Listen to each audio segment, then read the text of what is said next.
Olá, meus irmãos e irmãs, sejam bem-vindos ao canal Vinícius Siqueira. E se você ainda não é inscrito aqui no canal, se inscreva aqui no canal e não esqueça de ativar o sininho das notificações. Todos os dias são postados vídeos abençoados aqui no canal para te abençoar. Vamos a mais uma palavra do Senhor. Pastor David Poyong Cho. Se podes, disse Jesus, tudo é possível ao que crer. Marcos 9:23. Qual é a sua atitude diante de uma situação difícil em que tudo parece desmoronar? Devemos admitir que nossa fé é vulnerável, de tal forma que, diante de uma situação difícil, é impossível mantê-la. Isso acontece porque as coisas visíveis da terceira dimensão afetam negativamente nossa mentalidade. Diante de uma situação adversa, não devemos nos concentrar na circunstância, mas pensar e confiar no Deus da quarta dimensão para poder superá-las. Desse modo, Deus, ao ver nossa fé, dá-nos força para ultrapassar qualquer tipo de obstáculos e operar o milagre. As circunstâncias não importam, as aparências não interessam. O que é importante é pensar e confiar em Deus, e o milagre acontecerá. Aconteceu faz 20 anos, quando logo depois que dirigi uma conferência na cidade de Adelaide, Austrália, informaram-me que, por causa de uma greve da companhia aérea, não poderia viajar para Perth. Entre os destinos havia uma distância equivalente a 3 horas em um Boeing e de 5 horas em um avião particular. Liguei então para o anfitrião do evento e disse-lhe que não poderia ir por causa de uma greve na companhia aérea. Mas o pastor anfitrião disse que tudo estava preparado, que as pessoas me esperavam, que era impossível cancelar a cruzada e que haveria um avião particular que me buscasse. Pouco tempo depois o avião chegou, mas como se tratava de um avião manual sem piloto automático, deveríamos nos guiar por uma rota terrestre. Tudo parecia estar sob controle quando, de repente, uma grande tempestade começou a ameaçar nossa vida. As nuvens impediram a visão e o ponteiro do relógio marcava 0. Tudo era escuridão e nossa visão não conseguia distinguir absolutamente nada. Ao ver que não podia continuar pilotando, o piloto, na tentativa de não perder a direção, tentou captar a frequência dial e me disse: "Preciso que você controle a alavanca de comando." Ao ouvir essas palavras fiquei petrificado, mas como se tratava de uma urgência, não tinha alternativa. Fiquei tentando não perder o controle da alavanca de comando, mas cada vez mais era difícil e eu não conseguia fazer nada.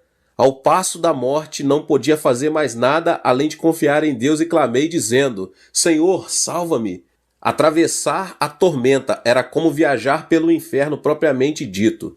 Depois de 2 horas, comecei a ver uma luz que resplandecia. Era a luz da cidade de Perth, que indicava a transferência da morte para a vida. Essa luz nos serviu como bússola para guiar nossa viagem à cidade. Os assistentes da conferência disseram unanimemente que era um milagre. Realmente se tratava da graça e do poder de Deus. Não conseguia ver nada, mas Deus estava ali para nos guiar. A fé é uma substância do coração que não se observa com os olhos físicos. A fé é uma condição absoluta que é necessária na relação com Deus. Em Hebreus 11:6 diz: "Sem fé é impossível agradar a Deus, pois quem dele se aproxima precisa crer que ele existe e que ele recompensa aqueles que o buscam." Por mais que Deus queira nos conceder algo, se nós não cremos nisso, tudo se desvanece. A fé é o poder que unifica a vontade de Deus com o coração do homem. Devemos sempre procurar levar uma vida de fé em Jesus Cristo. A Bíblia ensina que o justo viverá pela fé. No reino de Deus, tudo se observa por meio da fé. A fé é a certeza do que não se vê. Portanto, devemos ver com fé o que não se vê. A perspectiva do amor de Deus nos permite a realização do que não vemos na esfera física. Devemos ver a realidade de acordo com o princípio da visualização e confiar a Deus o pensamento e as circunstâncias negativas. Viver em fé é a chave para uma vida vitoriosa. Agora eu quero mostrar para vocês o princípio que eu tenho sempre usado, que é o princípio da visualização.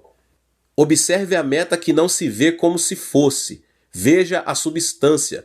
Conceba um desejo, creia que se realizou e ore. Se você deseja um milagre, tem que, sob a direção do Espírito Santo, crer nele de acordo com o princípio da visualização. Como Abraão chegou a ser o pai da fé? Por meio do sonho e da fé em Deus. Ao sair da terra do Egito, Deus o levou ao cume de um vale e lhe disse: de onde você está? Olhe para o norte, para o sul, para o leste e para o oeste. Toda a terra que você está vendo darei a você e a sua descendência para sempre. Gênesis 13:15. Note que Deus primeiramente fez Abraão visualizar a terra e depois lhe deu a fé para conquistá-la. A visualização e a fé são como os dois lados de uma mesma moeda. A visualização pertence à quarta dimensão, mas se une à fé para operar o milagre. Hebreus 11:1-2 diz: ora, a fé é a certeza daquilo que esperamos e a prova das coisas que não vemos, pois foi por meio dela que os antigos receberam bom testemunho. Dessa forma, a fé é a certeza e a convicção do que visualizamos. É preciso esperar colher o que semeou. Sempre pedi pelo reino de Deus e sua justiça e semeei em fé esperando o milagre. Em um momento de oração, Deus me disse: quero que semeie sua casa, porque por sua oferta Deus fará um grande milagre. E ofertei minha casa de Nencheondong a Deus para a construção da igreja em Yodo. Mesmo sendo pastor, não era nada difícil ofertar, porque se tratava de uma casa que eu e minha esposa compramos com muitíssimo esforço, logo depois de casarmos. Mas decidi obedecer à voz de Deus. E Deus realizou um grande milagre, porque a aquisição da terra em Yodo nos permitiu construir uma igreja grande e estender as tendas de nosso ministério. O que agradou a Deus não foi a quantia da minha oferta, mas o fato de semear com fé e obediência à sua palavra. O homem colhe o que semeia. O que semeia pouco, colhe pouco, mas o que semeia muito, colhe muito. A lei da semeadura e da colheita não constitui apenas uma lei natural, mas também uma lei espiritual. Temos de esperar colher muito se semeamos muito. Você já viu um lavrador que não espera o tempo da colheita quando faz todo tipo de esforço para semear? Devemos ter esse nível de fé, pelo qual possamos dizer que estamos dispostos a oferecer todos os nossos pertences, pois essa é a atitude que atrai o milagre. Por meio da cruz, Deus nos abençoou para que prosperemos em todas as coisas e para que tenhamos saúde, assim como prospera a nossa alma. Agora, meus irmãos, outro ponto é que é preciso desenvolver um conteúdo de oração. Uma vez que tenha concebido convicção e certeza de que recebeu o que pediu e o visualizou de acordo com o princípio da visualização, é tempo de mudar o seu estilo de oração.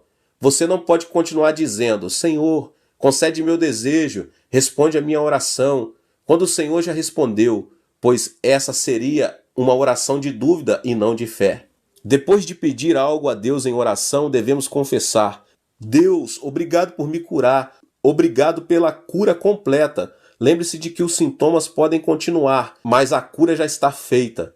Mesmo quando o Espírito Santo nos dá a convicção de que fomos curados, se continuarmos dizendo: Senhor, cura-me, Ele nos dirá: ouça, já curei você. Ou seja, nossa oração pode se transformar em uma confissão de incredulidade. Há ocasiões em que, quando oramos pela salvação de nossos filhos, Deus nos dá a convicção de que foram salvos. Ainda assim, os filhos não assistem aos cultos e estão ocupados com afazeres. E isso nos deixa duvidosos, porque existe um abismo enorme entre a convicção e a realidade.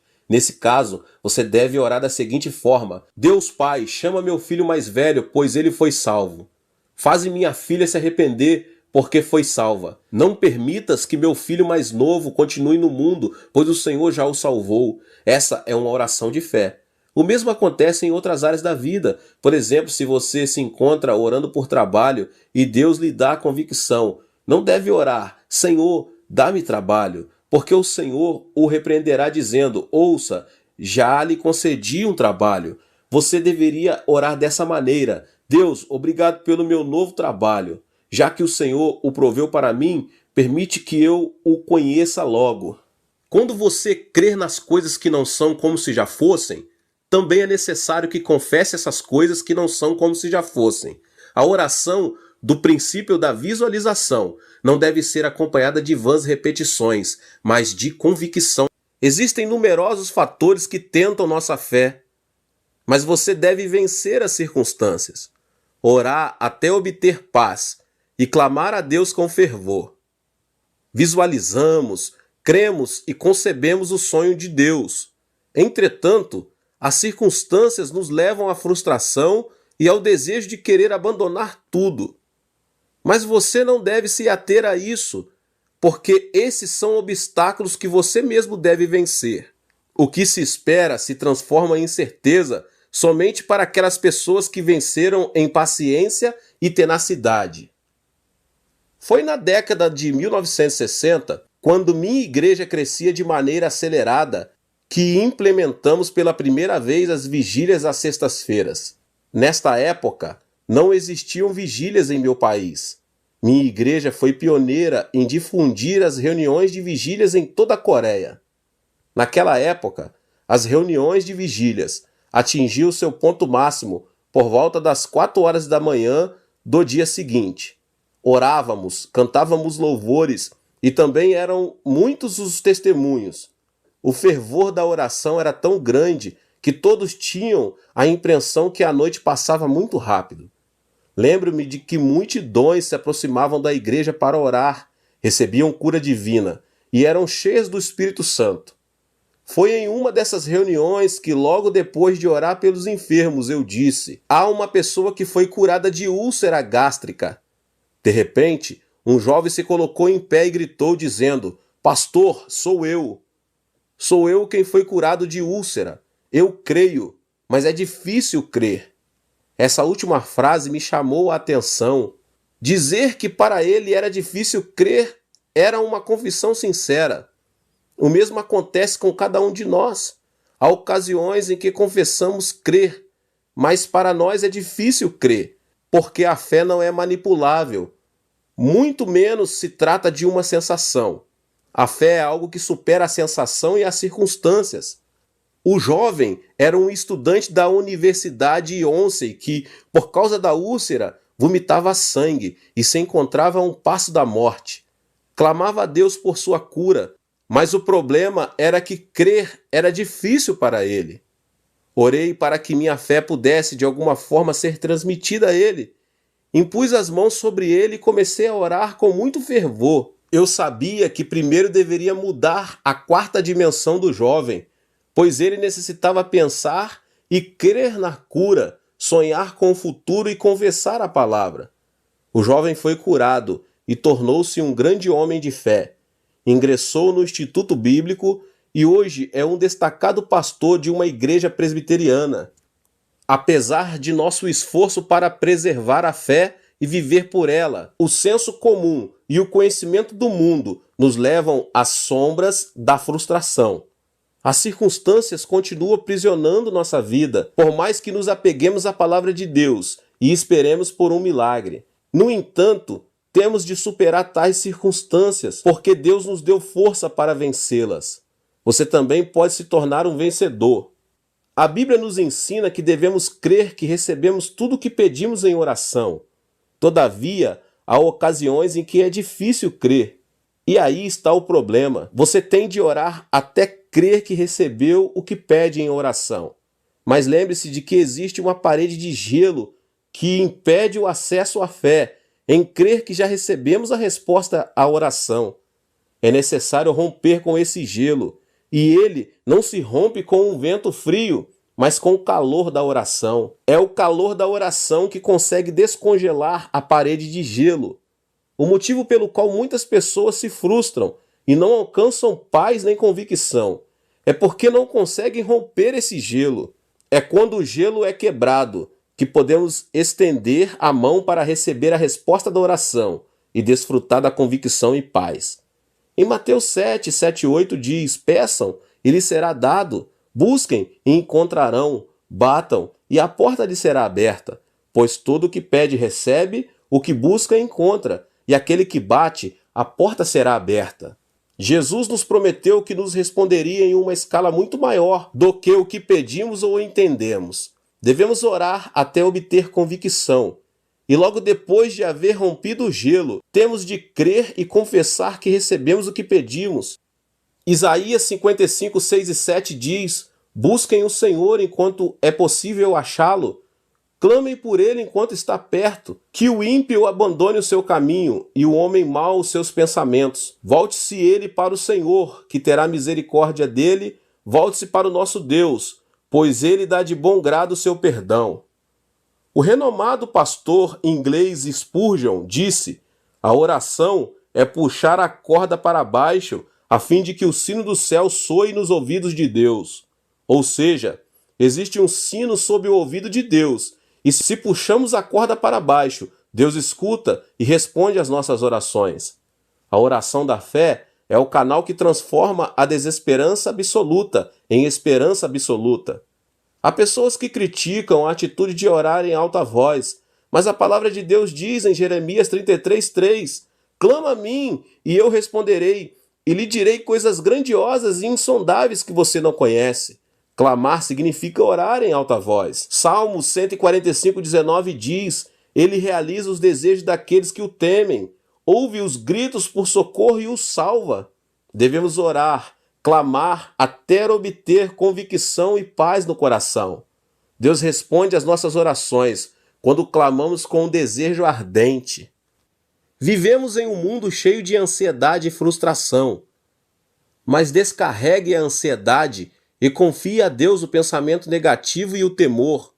Ponha seus olhos em Deus. O Senhor Jesus teve compaixão daqueles homens que estavam sobrecarregados. Em um convite a uma vida leve e tranquila, disse: venham a mim, todos os que estão cansados e sobrecarregados, e eu lhes darei descanso. A carga de seu passado é pesada? A carga de sua vida é pesada? O jugo do diabo é pesado? A carga de sua enfermidade é pesada? A carga da sobrevivência é pesada? A carga da vida triste é pesada? A carga da morte é dolorosa? Não se preocupe, diz Jesus. Não se sobrecarregue. Eu a tomarei sobre mim, visto que eu já levei sobre mim toda a carga na cruz. Você deve somente confiar, obedecer e descansar à sombra de minhas asas. Não é emocionante esse convite, meus irmãos e irmãs? Tenho o costume de trazer à memória o seguinte versículo bíblico, sempre que o medo atemoriza minha vida. Você não temerá o pavor da noite, nem a flecha que voa de dia, nem a peste que se move sorrateira nas trevas, nem a praga que devasta ao meu dia. 1000 poderão cair ao seu lado, 10.000 à sua direita, mas nada o atingirá. É o Salmo 91, versos 5, 6 e 7. A palavra de Deus é viva e eficaz. A terra e os céus passarão, mas a palavra de Deus permanecerá para sempre. A palavra age ainda hoje. Quando a conhecemos, cremos em seu poder. Quando a visualizamos e a confessamos. A sociedade coreana atravessa o vale da ansiedade. O medo da guerra oprime o coração do povo. O conflito que envolve a questão nuclear com a Coreia do Norte e a guerra do Iraque são alguns dos fatores que alimentam a tensão. Vimos a calamidade da guerra do Iraque, e isso causa uma tensão maior por causa do temor da possibilidade de uma guerra na Península Coreana. Procuramos aparentar paz, mas na verdade é impossível desfazer o temor da ansiedade. Outra questão é o conflito de ideias na área política, por causa da brusca mudança geracional. A geração jovem critica a geração adulta de conservadores, enquanto os adultos criticam a nova geração por ser extremamente reformista. Dessa forma, nosso país se dirige novamente para o caos e o conflito. Outro problema é a crise econômica. Disse que as exportações não caíram. No entanto, a economia do país se encontra em crise. A taxa de endividados, de desemprego e os presos estão em pleno aumento, o que provoca ansiedade entre os trabalhadores.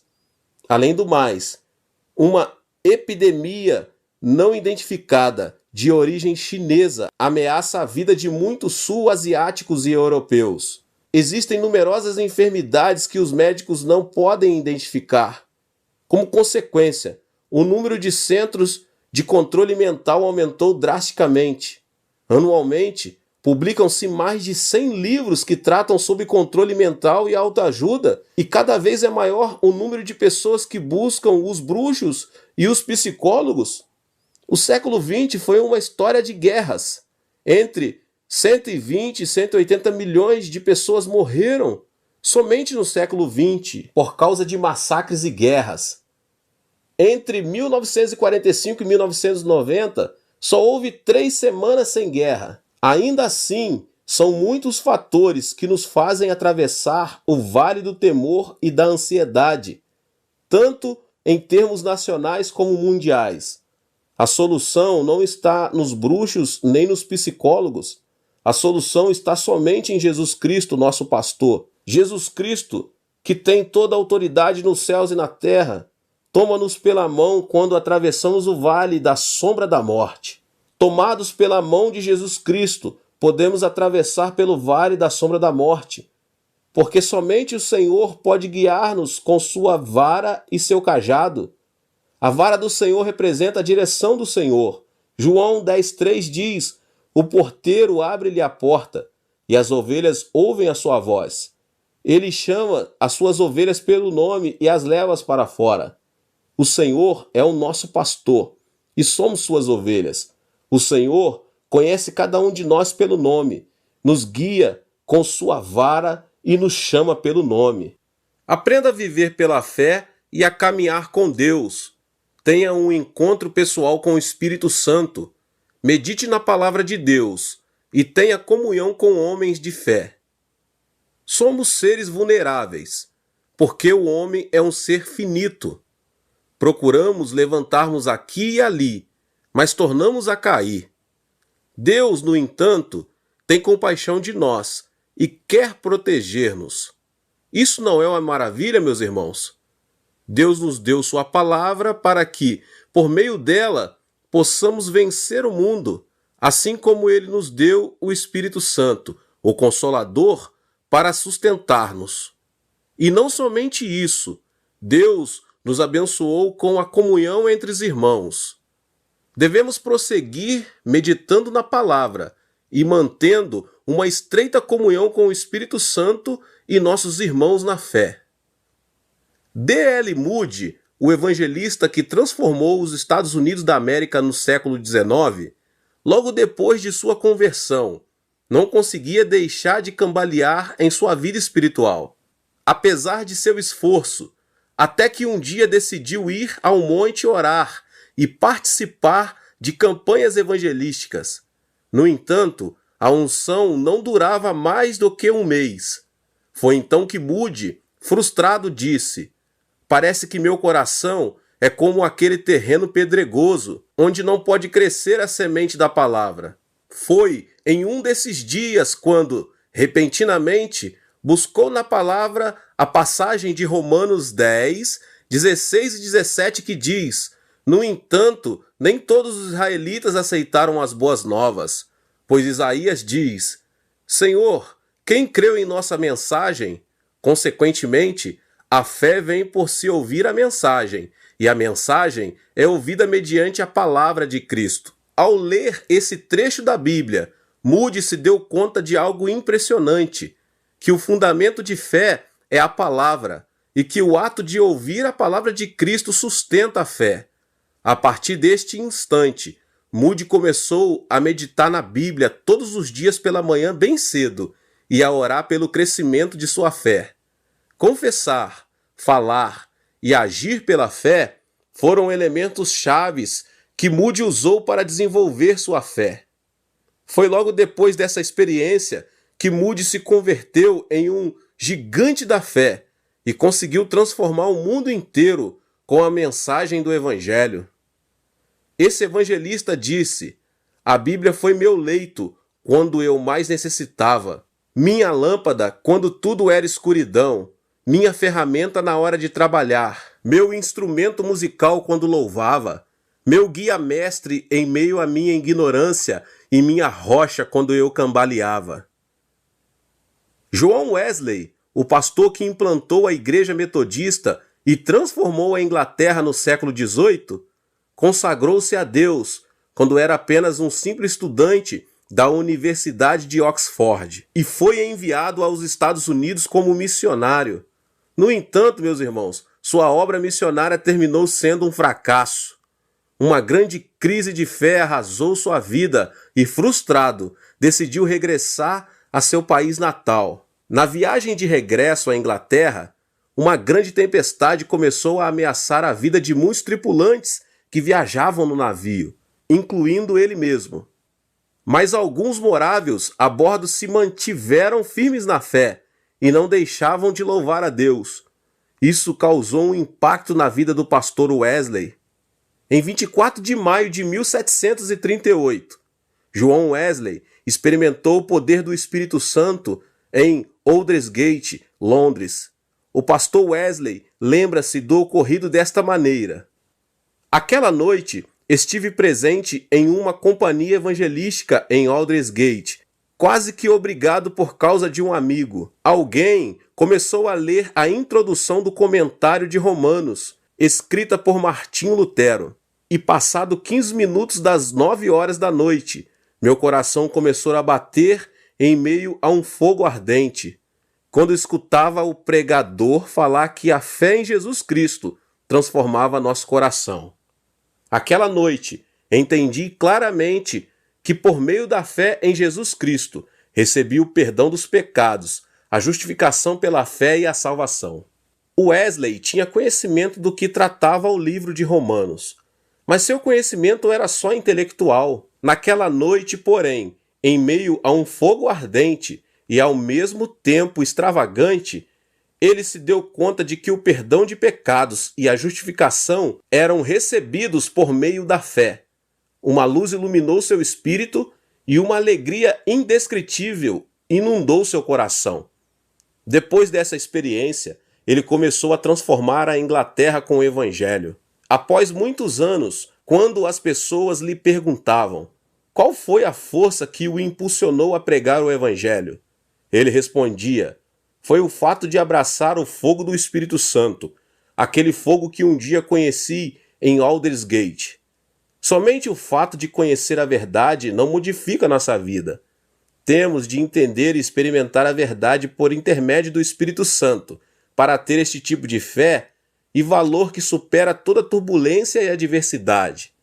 O pastor Wesley fez crescer a estatura de sua fé por meio da comunhão com o Espírito Santo. Enchamos nosso coração com o fogo do Espírito Santo, como fez João Wesley. O Espírito Santo que desceu sobre Wesley deseja estar conosco neste mesmo instante. É Ele quem nos ajuda a compreender e a recordar a palavra. A fé da quarta dimensão cresce por intermédio do Espírito Santo. A fé não é uma criação nossa, mas sim uma graça dada por Deus, um produto do Espírito Santo. Romanos 8, 26 e 27 diz: da mesma forma, o Espírito nos ajuda em nossa fraqueza, pois não sabemos como orar, mas o próprio Espírito intercede por nós com gemidos inexprimíveis. E aquele que sonda os corações conhece a intenção do Espírito, porque o Espírito intercede pelos santos de acordo com a vontade de Deus. O Espírito Santo intercede, guia e ensina cada passo de nossa vida. É por meio do Espírito Santo que conseguimos entender a palavra e a vontade de Deus Pai e de Jesus Cristo. Agora é preciso ter uma fé unificada entre irmãos. A fé unificada entre os irmãos se torna uma fé muito mais sólida e firme.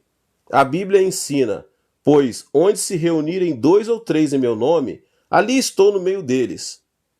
Além do mais, Deus abençoa um lugar pela presença de um justo. Por meio da comunhão com os irmãos, podemos estender o reino dos céus e vencer o mundo com muito mais facilidade. Também podemos ser uma fonte de inspiração para muitas almas. Em 1969, o ex-presidente dos Estados Unidos, Dwight Eisenhower, teve um diálogo privado de 30 minutos com o evangelista Billy Graham, quando se encontrava em um estado muito grave, em uma das salas do Hospital Militar Will Treat.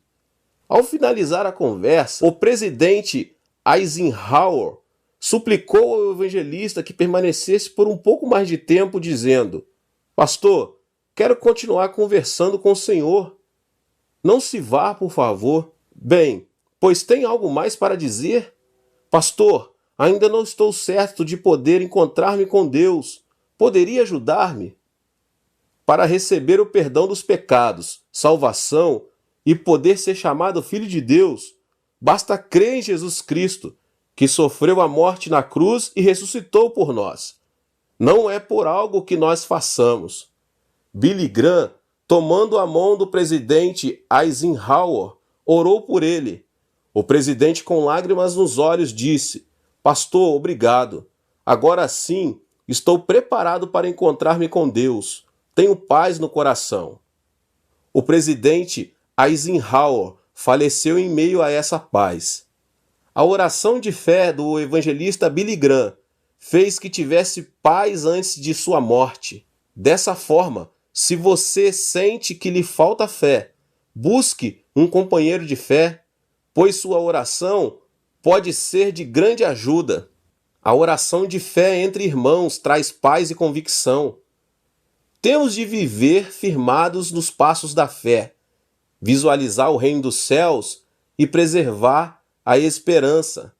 Por mais que a realidade nos pareça obscura, não devemos olhar as circunstâncias, mas sim olhar para Deus, prosseguir em uma vida de fé ativa e positiva, porque Deus fará todas as coisas concorrerem para o nosso bem.